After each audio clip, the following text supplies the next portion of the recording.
Hello বন্ধুরা, good morning, welcome to my Saraswati kitchen. আশা করি তোমরা ভালো আছো আর আমি অনেক অনেক ভালো আছি। আজকে লাল শাক নিয়ে এসেছি। আজকে লাল শাক দিয়ে অনুষ্ঠান বাড়ির মতন কিভাবে লাল শাক বানাই সেইভাবে আমি আজকে লাল শাক বানাবো, তোমরা দেখতে থাকো। এখন আমি এটা লাল শাকটা ভালো করে ধুয়ে বেছে নিয়েছি, এবার আমি এটা কেটে নেব। লাল শাকটা আমি ভালো করে কেটে নিয়েছি, এবার আমি গ্যাসটা ধরিয়ে নেবো। আমি এখানে কিছুটা চিনে বাদাম নিয়েছি, চিনে বাদামটা আমি শুকনো কড়াইতে ভেজে নেব।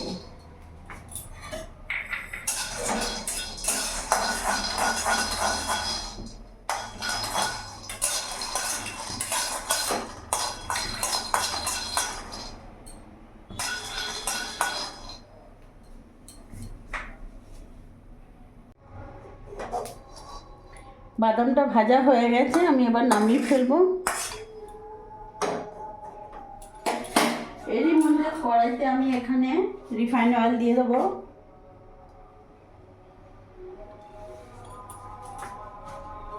গ্যাসের ফ্লেমটা বাড়িয়ে দিলাম। এখানে কয়েকটা কোয়া আমি রসুন থেতো করে নিয়েছি, রসুনগুলো আমি দিয়ে দেবো। এরই মধ্যে একটা শুকনো লঙ্কা ভেঙে দিয়ে দিলাম।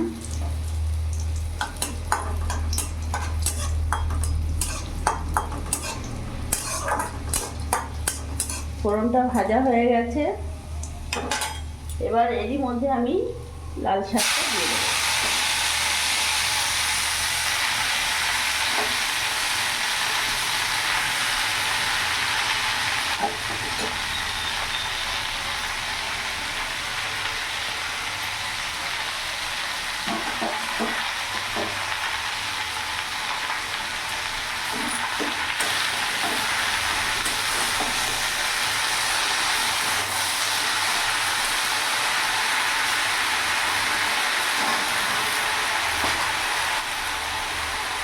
লাল শাকের ওপর থেকে আমি এখানে লবণ দিয়ে দিলাম।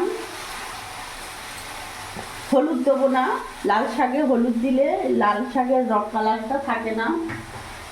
এরই মধ্যে আমি এখানে দুটো কাঁচা লঙ্কা চিড়ে দিয়ে দেবো, তোমরা তোমাদের ঝাল হিসেবে দিও।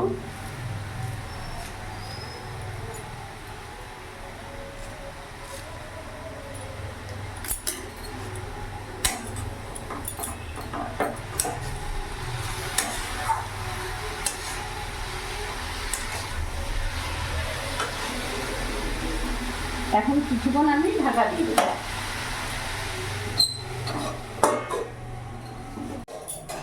আমি কিছুক্ষণ ঢাকা দিয়ে রেখেছিলাম। গ্যাসের ফ্লেমটা এখন একটু বাড়িয়ে দেবো।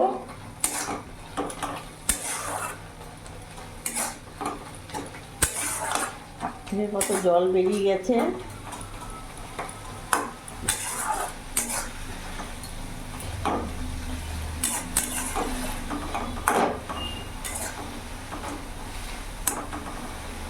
এরই মধ্যে এখানে আমি যে চিনে বাদাম ভাজাটা শুকনো কড়াইতে ভেজে রেখেছিলাম, এই বাদামটাকে এখন আমি একটু হামল দিস্তাতে কুটে নেব।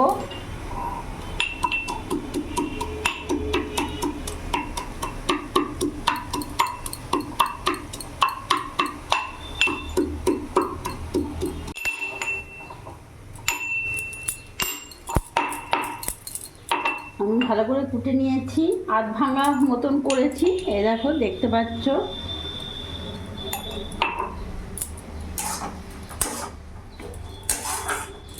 এখন আমার লাল শাকটা হয়নি, হতে একটু সময় লাগবে। এরই মধ্যে আমি সামান্য অল্প চিনি দেবো।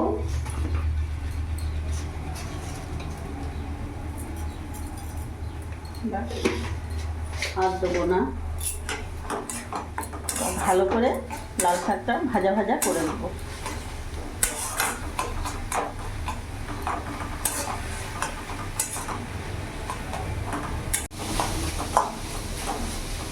শাকটা আমার পুরো ভাজা ভাজা হয়ে গেছে। এরই মধ্যে এখানে যে বাদামটাকে আমি কুটে রেখেছিলাম ভেজে পরে, ওটা আমি পুরোটা দিয়ে দেবো। এরকম করে যদি লাল শাক করা হয় দারুণ লাগে। লাল শাক কুনকো শাক যদি এইভাবে করে করা হয় সত্যি দারুণ লাগে। তোমরা এভাবে করে দেখো, সত্যি খুব ভালো লাগবে। আমার শাক একেবারে হয়ে গেছে, গ্যাস অফ করে দিলাম, নামিয়ে ফেলবো।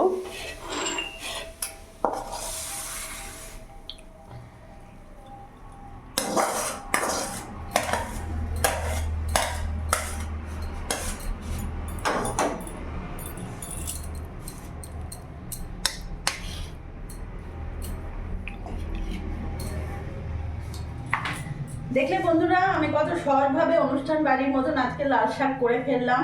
এইভাবে বাদাম দিয়ে লাল শাক, কুনকো শাক, যেরকম শাক হোক বাদাম দিয়ে করো, সত্যিই দারুণ লাগবে। ভিডিওটি যদি ভালো লাগে প্লিজ লাইক করে কমেন্ট করে পাশে থেকো, আর তোমরাও ভালো থেকো।